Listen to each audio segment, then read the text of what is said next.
Hello guys, कैसे हैं आप लोग। आई होप आप सभी लोग अच्छे हैं। तो आज हम आपके लिए लेकर के आए हुए हैं मैट्रिक्सेस, जो कि मैट्रिक्सेस बहुत ही इंपॉर्टेंट चैप्टर होता है क्लास 12 आईआईटी जेईई और एनडीए में। बहुत ही इसका इजी क्वेश्चन भी पूछा जाता है और क्या चीज़ मार्क्स भी आपका इंक्रीज कर सकता है। लेकिन हम आपसे एक रिक्वेस्ट करेंगे, गुजारिश करेंगे कि आप अभी तक मेरा चैनल पर विजिट नहीं करे हैं तो मेरा चैनल को विजिट करके देखें। उसमें क्या है कि आपके लिए मल्टीपल प्लेलिस्ट बना करके रखे हुए हैं। जो अगर बच्चा यहाँ पे अगर आईआईटी के लिए पढ़ना चाहते हैं तो आईआईटी का अलग है, एनडीए का तो उसके लिए भी अलग है। उसके बाद क्लास 11th और क्लास 12 के लिए भी सेपरेट हम लेक्चर लेकर के आपके लिए आते हैं। कि अगर आप मेरे चैनल पे नए हैं तो मेरे चैनल का कंटेंट अगर अच्छा लगे तभी आप मेरे चैनल को क्या करें, लाइक करें, सब्सक्राइब करें एंड शेयर भी करें। अगर नहीं लगे तो भाई लोग आप मत करना मुझे, ठीक है। तो चलिए हम स्टार्ट करने वाले हैं क्या चीज़, मैट्रिक्सेस।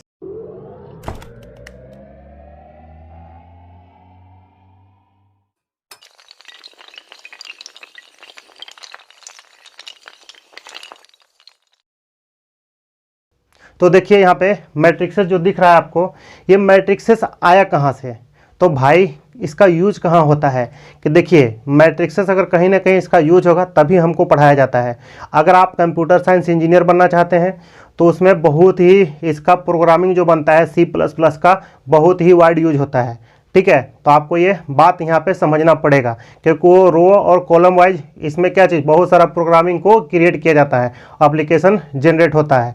या फिर आप कोई भी जैसे BSc IT करना चाहते हैं या BCA करना चाहते हैं तो उसमें भी आपका क्या चीज़, या IT सेक्टर में जाना चाहते हैं तो बहुत ही काम का चीज़ क्या चीज़ होता है, मैट्रिक्सेस। इसीलिए हमको स्कूलिंग लेवल में इसको पढ़ाया जाता है। तो चलिए हम स्टार्ट करने वाले हैं क्या चीज़, मैट्रिक्सेस। तो देखिए यहाँ पे मैट्रिक्सेस क्या होता है, पहले समझते हैं मैट्रिक्सेस क्या होता है। तो देखिए यहाँ पे जो आपका दिख रहा है मैट्रिक्सेस, देखिए यहाँ पे लिखे हुए हैं, ये मैट्रिक्स का प्लूरल फॉर्म होता है। मतलब आप जानते हैं ना सिंगुलर एंड प्लूरल फॉर्म, ये सिंगुलर नहीं, ये है क्या चीज़ आपका प्लूरल फॉर्म है। और जो मैट्रिक्स होता है उसको हम लोग बोलते हैं सिंगुलर फॉर्म में।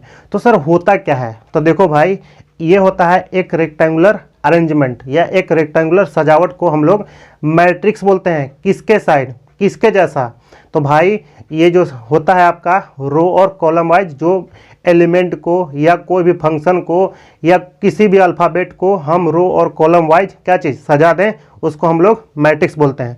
तो पहले रफ हम लोग समझाएंगे आपको, उसके बाद हम थोड़ा सा उसमें पूरा फॉर्मूला के साथ हम आपको समझाने वाले हैं। तो देखिए यहाँ पे मान लीजिए कि आपको पता है, ये देखिए ये मैट्रिक्स का साइन होता है, ये रेक्टेंगल के जैसा बन रहा है ना, तो ये मैट्रिक्स का साइन है। तो उसके बाद देखना है आपको सिंपल, मान लीजिए हम यहाँ पे 1 2 3 4 5 6 ये हम अरेंज करें तो आपको यहाँ पे देखना है कि ये देखिए ये 1 2 3 एक रो में है और ये भी क्या है एक रो में है। ये देखिए एक कॉलम में है, कॉलम और कॉलम, यही जो होता है रो और कॉलम वाइज जो एलिमेंट हो या नंबर हो या एनी फंक्शन हो उसको सजा देते हैं, उसी को हम लोग बोलते हैं भाई क्या चीज़, मैट्रिक्स, ठीक है। तो यहाँ पे आपको क्लियर हो गया होगा। तो चलिए हम यहाँ पे आपको दिखाने वाले हैं डेफिनेशन इसका क्या होता है। तो देखिए यहाँ पे समझिएगा, ये देखिए मैट्रिक्स है, इसको बोलते हैं देखिए यहाँ पे rectangular arrangement of m numbers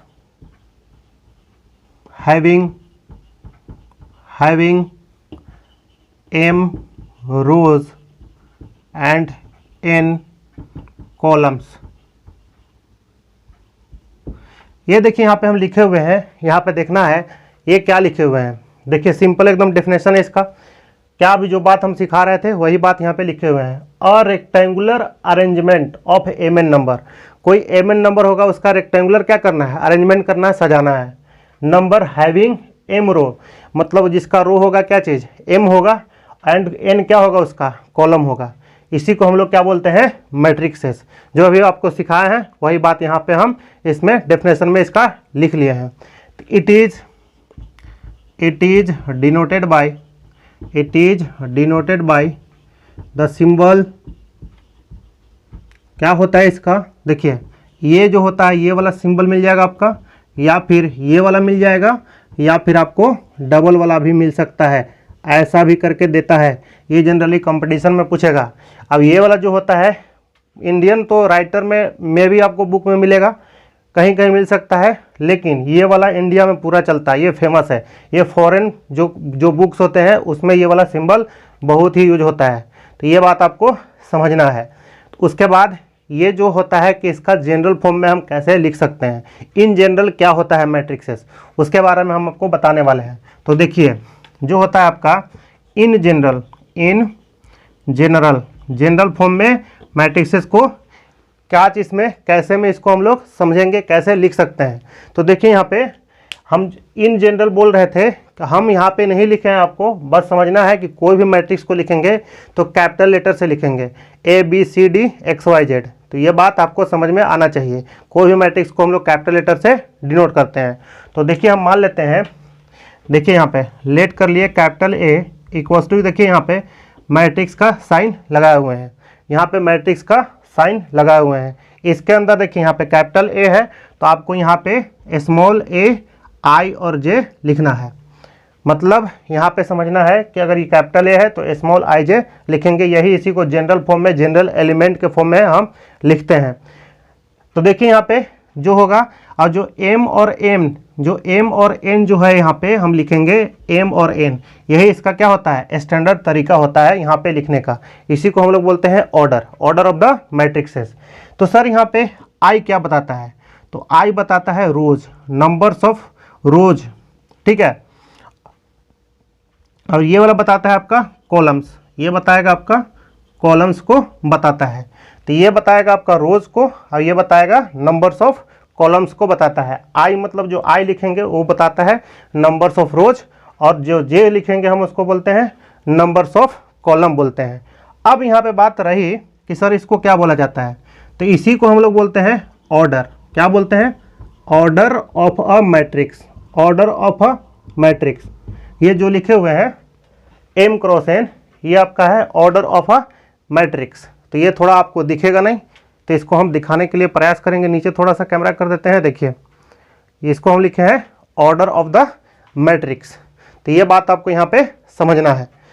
अब इसको सर पढ़ते क्या है, तो आप लिख लीजिएगा, ये पढ़ते हैं M इंटू N नहीं पढ़ते हैं, ये बात आपको समझ में आना चाहिए। इसको पढ़ते हैं M क्रॉस N या M बाई N, कितना बाई कितना का मैट्रिक्स है या कितना क्रॉस कितना का मैट्रिक्स है, ये बात यहाँ पे हम लोग समझते हैं। तो चलिए हम फिर से आपको दिखाने वाले हैं इसका नेक्स्ट पूरा डिटेल एक्सपेंशन क्या होता है। उससे पहले एक बात यहाँ पे ये भी समझना है कि सर जो AIJ क्या होता है। देखिए यहाँ पे लिख रहे हैं where AIJ equals to elements, इसको बोलते हैं हम लोग एलिमेंट्स, या इसी को बोलते हैं इंट्रीज, मतलब इसी को हम लोग एलिमेंट्स भी बोलते हैं और क्या बोलते हैं, इंट्रीज भी बोलते हैं मैट्रिक्सेस को। अब या फिर हम यहाँ पे बोल सकते हैं और में एनी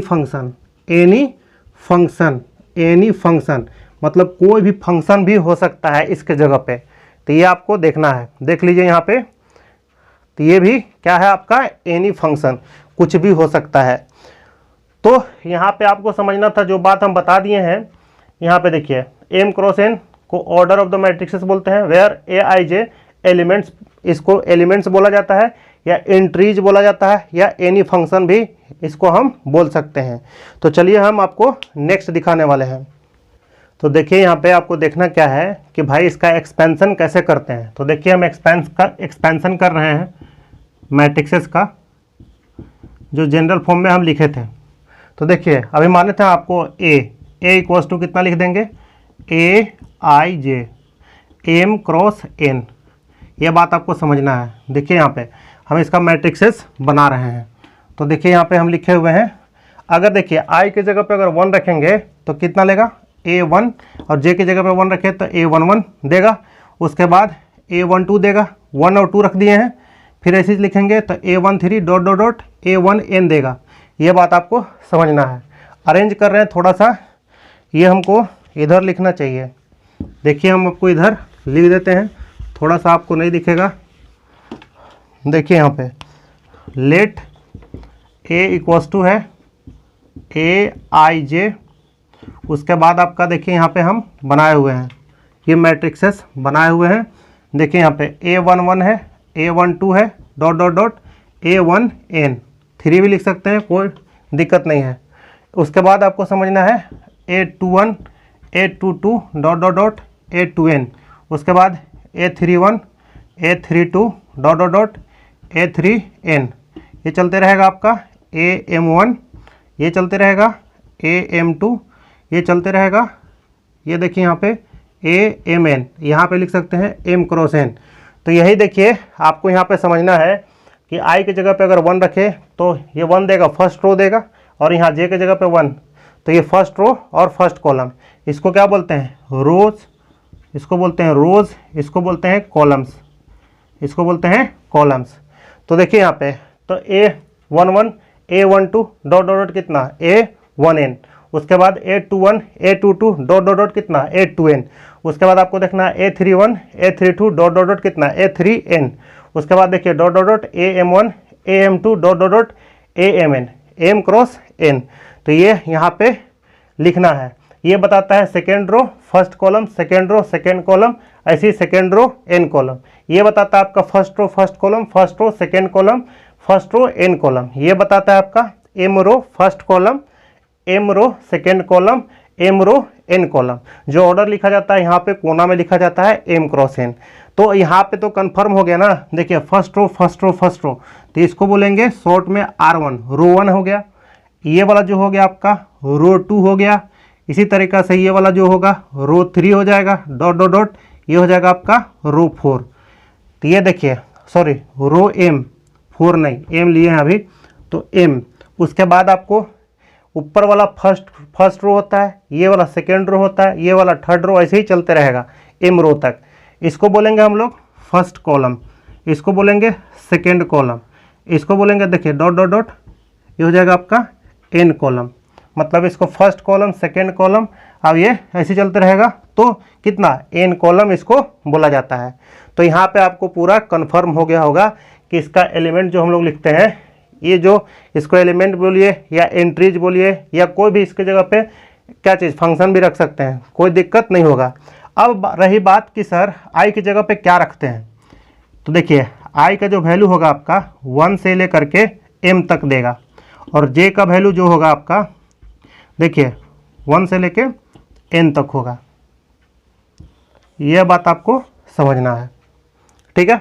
तो ये बात आपको समझना है। अवेयर ऐसे भी समझ सकते हैं कि भाई 1 से m तक, और I belongs to natural number, J belongs to natural number. मतलब ऐसा नहीं है कि फ्रैक्शन वाला पार्ट ले लेंगे 1/2 या 2/3 ऐसा करके, ये फ्रैक्शन वाला आपका नहीं चलेगा यहाँ पे। तो ये बात हम पूरा डिटेल इसका समझ गए।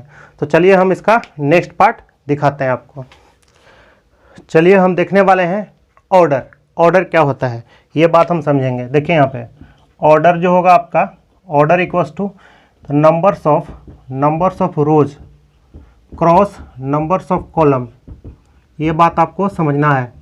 ये ऐसे ही पढ़ सकते हैं इसको, रोज क्रॉस कॉलम, या ऐसे भी बोल सकते हैं एम क्रॉस एन। ये आपका हो गया फॉर्मूला, क्या चीज़ का, ऑर्डर निकालने का। ये आपका हो गया फॉर्मूला। तो ये बात आपको समझ में आना चाहिए। अगर बोर्ड लेवल में आप पढ़ेंगे तो ये 1 मार्क्स का क्वेश्चन आता है, ठीक है। तो ये बात आपको समझना है। उसके बाद देखिए इस पे हम कुछ क्वेश्चन लेते हैं। देखिए लिख रहे हैं find order of the following. यहाँ पे आपको समझना है कि find order of the following. तो मान लीजिए हम फर्स्ट क्वेश्चन ले रहे हैं, कोई ये मैट्रिक्स है, तो यहाँ पे देखना है जैसे 1 2 3 4 5 6 है। तो इसमें ये बात आपको समझना है कि कितना रो कितना कॉलम। तो देखिए फर्स्ट रो सेकेंड रो 2 रो है, ऐसे भी समझ सकते हैं कि ये R1 है, ये कितना R2 है, ये कितना C1 है कॉलम 1, ये कितना कॉलम 2 है, ये कितना कॉलम 3 है। अब यहाँ पे देखिए ऑर्डर का क्या होता है, numbers of rose cross numbers of column. तो रोज कितना है बाबू 2 है, तो यहाँ पे स्टैंडर्ड फॉर्म में लिख सकते हैं 2 क्रॉस कितना 3 कॉलम्स है, या आप चाहे तो अलग भी लिख सकते हैं ऑर्डर इक्वल्स टू 2 क्रॉस 3। तो ये बात आपको समझ में आ गया होगा। तो चलिए हम इस पे और क्वेश्चन देख लेते हैं।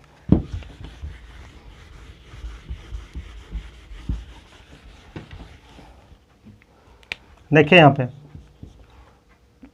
इसका जो क्वेश्चन ले रहे थे, चलिए सेकेंड में ले रहे हैं हम। मान लीजिए कोई बी मैट्रिक्स है, ये आपका दे दिया साइन थीटा, कॉस थीटा, यहाँ पे दे दिया आपको टैन थीटा और यहाँ पे दे दिया कॉट थीटा। मतलब कोई भी अंदर इसका एंट्री करवा सकते हो। क्या चीज़ भाई, क्या चीज़, कोई फंक्शन भी करवा सकते हैं। Sine theta, cos theta, tan theta, cot theta, ये फंक्शन है। तो कितना देखिए यहाँ पे एक रो 2 है, फर्स्ट कॉलम सेकेंड कॉलम, मतलब ये देखिए 2 क्रॉस 2 है ऑर्डर इसका। तो यह बात आपको समझ में आ गया होगा।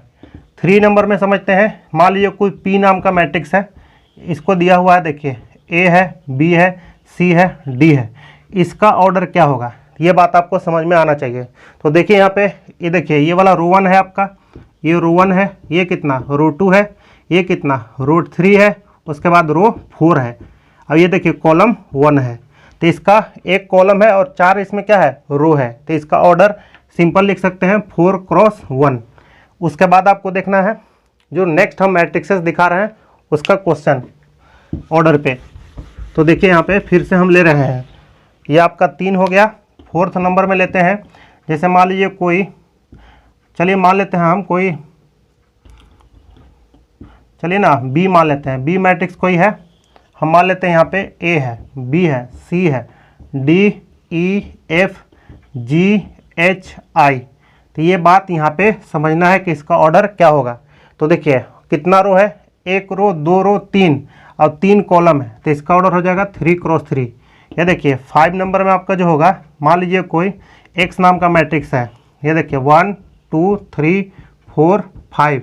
तो ये देखिए इसी को बोलते हैं रो मैट्रिक्स। आगे चल करके आपको बताएंगे, जो अभी लिखे थे उसको कॉलम मैट्रिक्स बोलते हैं। तो देखिए इसमें कितना है, एक रो है, तो देखिए 1 रो और कितना कॉलम है, 1 2 3 4 5, तो देखिए 5। तो ये इसका ऑर्डर निकालने का तरीका होता है। तो चलिए हम फिर से आपको दिखाने वाले हैं इसमें कुछ और इम्पोर्टेंट बात। देखिए नोट में हम बात करेंगे total numbers of elements in a matrix. मतलब कोई भी मैट्रिक्स में टोटल नंबर्स ऑफ एलिमेंट कितना होता है, तो numbers of rose into numbers of columns. जितना रोज और कॉलम होगा उसको आप इनटू करवा लीजिएगा। मतलब जो ऑर्डर लिख रहे हैं उसी को सिंपल क्या कर देना है, आपको इनटू करवा लीजिए, टोटल नंबर्स ऑफ एलिमेंट मिल जाएगा। चलिए दिखाते हैं क्वेश्चन। मान लीजिए कोई ए मैट्रिक्स है, इसमें ले रहे हैं हम लोग 3 4 5 6 7 8 9 10। तो इसमें पूछ दिया कोई आपसे कि find total numbers of elements, ये आपसे क्वेश्चन में पूछ दिया। तो आप बताइए इसको क्या करेंगे। पहले तो ऑर्डर ही वाला को तो पता होना चाहिए ना। तो देखिए इसमें रो कितना है, m for row, first row second row, तो लिख लिए 2 और क्या है यहाँ भी आप लिख सकते हैं एम क्रॉस एन, तो एन इक्वल्स टू कितना, तो देखिए 1 2 3 4, इसका 4 है। तो टोटल नंबर्स ऑफ एलिमेंट्स बराबर कितना हो जाएगा, m इंटू एन, मतलब हो जाएगा आपका 4 इंटू 2 इक्वल्स टू 8। यही इसका क्या हो जाएगा, आंसर हो जाएगा। तो देखिए ये आपका आंसर होने वाला है। देख लीजिए थोड़ा सा नीचे चला गया है, तो ये इसका क्या हो जाएगा, आंसर हो जाएगा टोटल नंबर्स ऑफ एलिमेंट। या आप काउंट भी कर लीजिए 1 2 3 4 5 6 7 8। देखिए तो ये होता है टोटल नंबर्स ऑफ एलिमेंट निकालने का तरीका। तो आज हम यहीं तक रखते हैं इस लेक्चर को। इस लेक्चर को हम कंटिन्यू करेंगे नेक्स्ट क्लास में। तो आज के लिए यहीं तक, थैंक यू, धन्यवाद।